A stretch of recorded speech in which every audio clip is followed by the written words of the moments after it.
al-usaimin ya ce neman taimako ba a yinsa ga kowane ɗan adam illa inda barura, sai a larura kawai. ba a neman taimako wajen ɗan adam sai a larura. nan ma fi ma ya ƙadiru alaihi faƙat, za ka iya ce ba wane taimaka min, abinda ka ce taimaka maka da shi ka tabbata zai iya. idan zai iya to baka yi laifi ba. wa idza tarra al-abdu al-isti'anata bil makhluq fi ma yaqdiru alayhi, idan har larura ta sa zaka iya neman taimakon dan adam kuma abinda ka nema ya maka din zai iya yin sa, fa alaihi an yaj'ala dhalika wasilatan wa sababa la rukunan ya'tamidu alai. abinda ake so da kai a zuciyarka ka dauki wannan a matsayin sababi ba abin dogaro ba. matsalan mu kenan sai muka canza. yanzu idan na cewa ni ka taimake ni, sai in mai da wannan abin dogaro a maimakon sababi. me yasa? saboda idan ban samu ba gani nake kamar duniya ta kare min. don haka za ka ga mutum ya zo yana cewa ka yi min raiwa ne.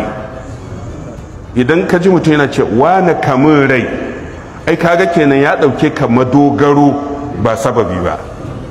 idan da sababi ne, idan ka ce wane taimaka min, to wannan kalma sau ɗaya ba a sakewa. wani taimaka min sai ce ba zai samu ba, falillahi alhamdu. dama zuciyarka ba ta gurinsa, tana wajen Allah. ba ka nacewa. amma idan ka ga mutum ya nace, to babu shakka dogaronsa yana ga wannan mutumin ba Allah ba. da farko al-usaimin ya ce ka nemi taimakon matukun. a ka'ida ta musulunci dai an hana sai a larura. idan larurar ta samu, matakin farko abinda ka ce mutum ya maka zai iya, to idan zai iya ba ka yi laifi ba. na biyu ka rike shi a matsayin wasila wa sababan, amma kar ka ɗauke shi a matsayin rukuni wanda shine ka dogara da shi. idan an ce sababi, zuciyarka ba ta allaka da shi ba. wani ka taimaka min, in bai samu ba kamar ba a yi ba. dama zuciyarka tana wurin Allah.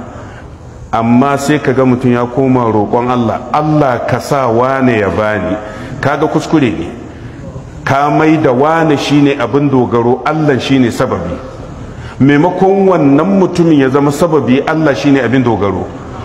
baka cewa Allah ka sa wane ka bani, sai dai ka ce Allah ka bani. Allah ka bani. shi ko wancan sababi ne kurum, baka da wata alaka da shi face kawai sababi. wane ka taimaka min, amma roƙonka ga Allah ne. da sai zama mun canza wannan.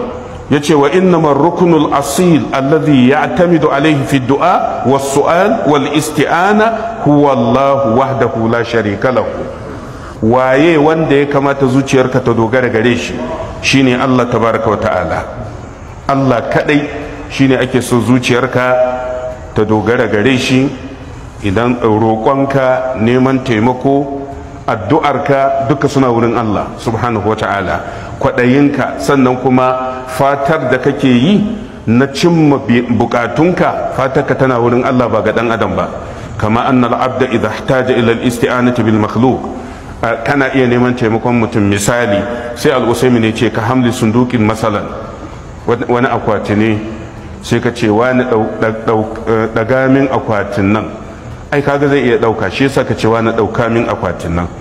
wannan babu laifi. Allah yushiru nafsahu anna hadhihi isti'ana ka isti'anatihi bil khaliq, illa dai kar ka sa a ranka neman taimakon da kake wani dauka min wannan akwatin da neman taimakon da kake a wurin Allah iri ɗaya ne, ba ɗaya bane.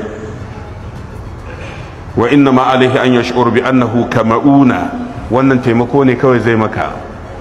ba'abu a aba'ihi li ba'ab, kama law ajaza an hamli shay'in bi yadin wahida.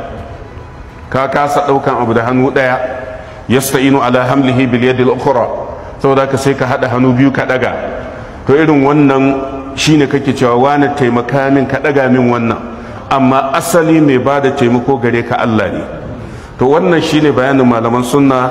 shi za ka samu a littafin majmu'u fatawa na ibnu taymiya mujallal na 23 shafin 321. yana bayanin ma'anar la hawla wala quwwata illa billah.